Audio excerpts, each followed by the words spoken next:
Here is the materials that I used for portrait. 1. Pencils, the core tools.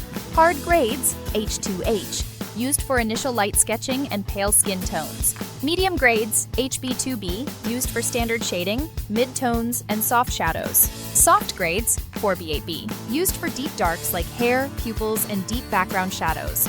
2. The paper, the foundation, medium vellum surface, acid-free. 3.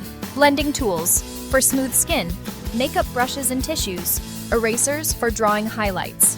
Kneaded eraser and battery-operated eraser. 5. Protection and finishing fixative spray.